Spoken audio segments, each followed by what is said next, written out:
Self-confidence.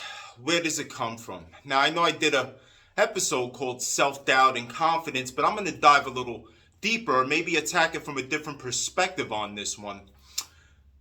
Our thoughts about ourselves being able to succeed, I believe that those are our true innate thoughts. I believe that self-doubt is something that we absorb. It comes from the outside, and oftentimes these thoughts that go against ourselves, that are us going against ourselves, are projections. You might have a thought about yourself. You're imagining somebody else's perspective of you, and then you're validating their perspective and their lack of belief that exists within them is projected onto you. You have now adopted it, and you have made it your perception.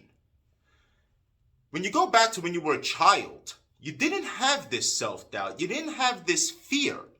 Dangerously so.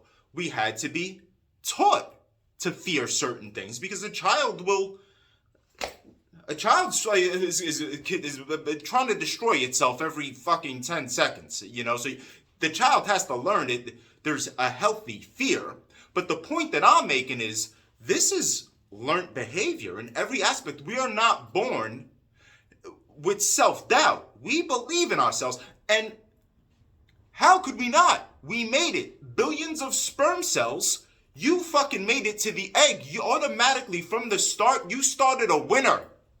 So it's not natural to have a lack of confidence. Now, we have to look at the people that will project this onto you. Now, in most cases, you're not going to find somebody that has achieved a great deal of success who's going to tell you, probably better off getting a job, you should quit. I don't think you're going to find that. A person who has achieved a great level of success is able to believe in you because they believe in themselves, so they can believe in you. But a person who does not believe in themselves cannot.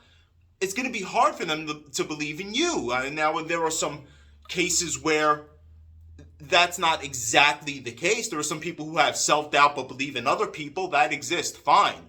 But when the advice is coming from somebody who is not living their dream life, you have to wonder. And this is not anything that has taken place for me anytime in recent times or whatever, but I just think it's an interesting thing. It came to mind. But when you have that, you have to ask yourself, did this person try something and then fail? If they tried and failed, kudos, at least they tried. When they failed, did they keep going? Or did they just throw in the towel? How much fight do they have in them? If they tried, failed, and stopped, automatically we know they cannot fuel us for the journey. They couldn't get themselves across the finish line. How could they fuel us? They don't have enough fight in them. If they never tried, then they really have no business, because maybe, I'm not them, I don't know, but maybe they didn't have a dream. Maybe there was no grand thing that they were trying to achieve. I don't know, but I can tell you this much. Anyone who gives you advice to make sure you have a plan B,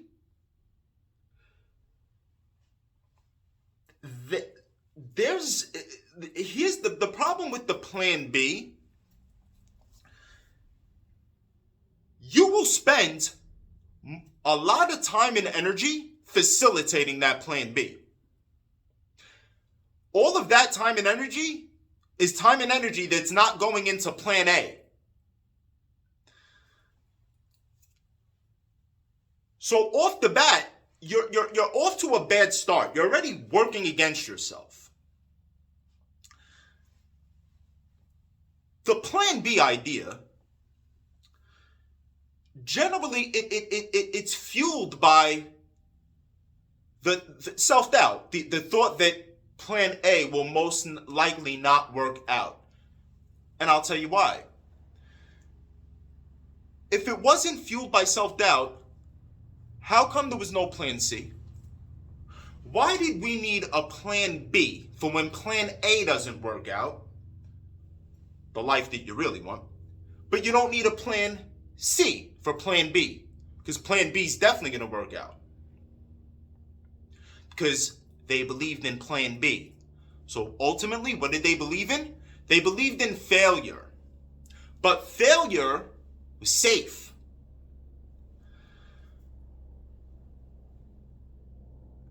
You cannot have it both ways, and I've learned this the hard way, the same way I learn everything. You can tell me, I can process it, I can understand it on a mental level. I gotta get burned. I'm the kid, I gotta put my hands in the fire to understand what hot and burn even means, for it to register to me. Unfortunately, that's the way it is. But when I understand it I really understand it. In a way that it's gonna be hard to forget. So I've went through all of this, and I can tell you that essentially, yes, they believe in failure. So it's basic. So now you feel safe. Now you got your plan B, and then there's this idea of safety. I don't think plan B is safe. I don't find plan B to be very safe at all. Honestly, I look at plan B, it's like a lot of people thought plan B was safe, and then all of a sudden it's like, we want you to get vaccinated, otherwise you can't keep your job. And you look at everything that goes on with that, and rightfully so, you're like, hell no, that shit is crazy, don't make no sense, I want no part of it, absolutely not. And now your fucking livelihood is in jeopardy. This is all the shit that comes with plan B. Now, when you look at the people who stuck with plan A through and through, they're like, fuck you. I'll move to Florida 10 times. And if they change the law over there, then I'll go over here and I'll go fucking fuck you. Okay? I'm calling Elon and I got my ticket ready to go to fucking Mars. You're all fucked. I'm getting out of here. Plan A. A person cannot give you a confidence they never had within themselves. You gotta look at where the advice is coming from. How much was this person willing to sacrifice for their dream? How quickly did they give up? How long did they stay with it? How much were they able to endure? What were they willing to sacrifice? What were they not willing to sacrifice? How much failure could they go through and still keep on going? See, everybody else will think that, oh, it didn't work already, you should give up. They gave up before they even fucking tried. So of course they're going to think you should give up. They never had it in them to even fucking start. And if they did, so they hit a little bump in the road and they got off the fucking road. The successful person will always believe in you because they believe in themselves. You cannot, and that's the thing where it's like, look, this, sometimes, and here's the thing, right? Here's how my mind works. Because I always question everything I'm saying. And that's why sometimes when I talk, it's not that fluid. Because I'm running it through like 7 filters. And I'm like, well, what if, and I'm trying to manage all of this and still get my point across. But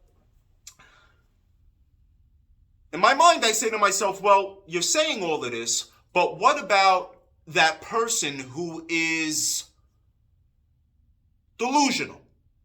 There are delusional people. And I'm like, well, then I think about it, and I'm like, even they can win. Even they can win. You take, and I deal with hip hop, I deal with rap. I'm going to use that as an example. I'm going to give you two different notions here. So, you have the person, I'm going to take you back, it's the 90s. Okay, it's the 90s.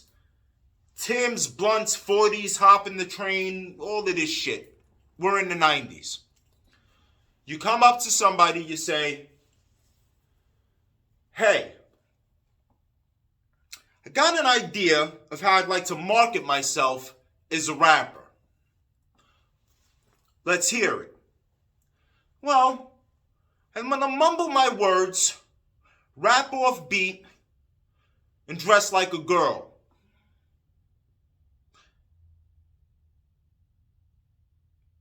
And join the gang while I'm at it. Add a little spice to it. You'd be hard-pressed to find one person that would tell you, good idea. I could see that working. Lo and behold, it became a genre. It isn't doable until somebody else does it. You know, I got a line that it's in on one of the songs on the Legend Has It album that's in the works, where I say, you're throwing rocks at the sun, you ain't got a shot. While you're standing there talking, hand me another rock. You know? It isn't doable until somebody does it. There's a quote, I believe it goes something like, something along the lines of like,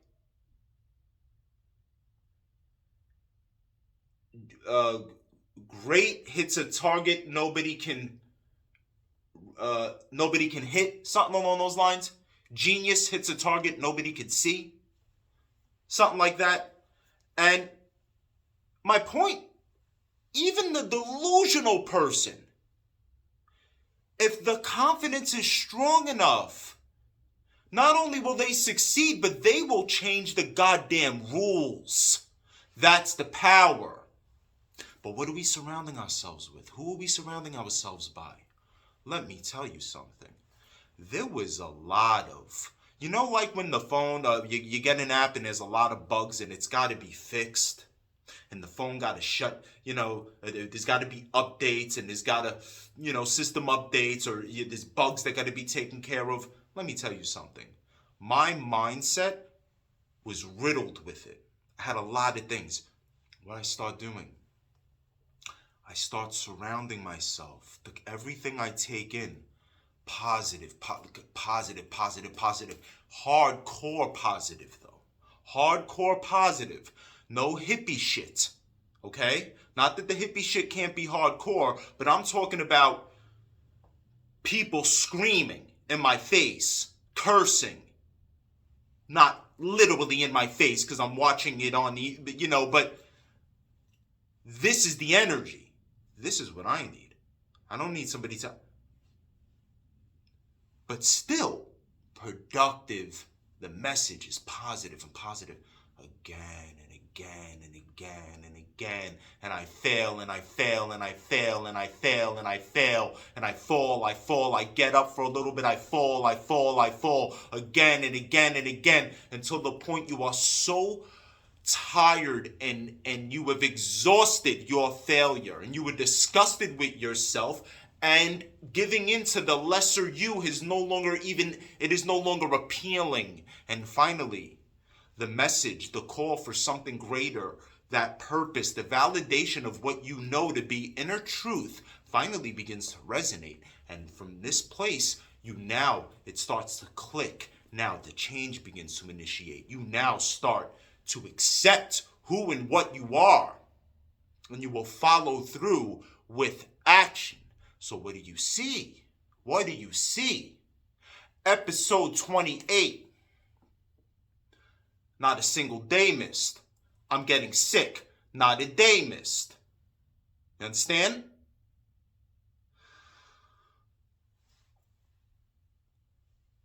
This is in order to attack something.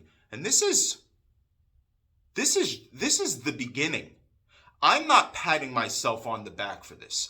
I realized that, okay, you're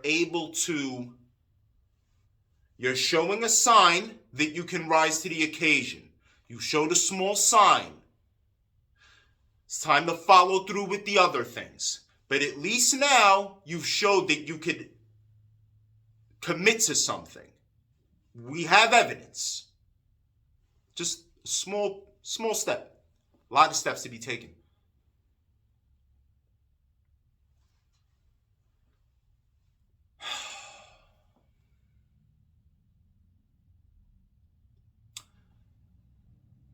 The mind, we are highly influential. And you have to be very conscious of what it is you're taking in, because it is shaping and it is molding you. Do not take advice from people who you do not want to be like.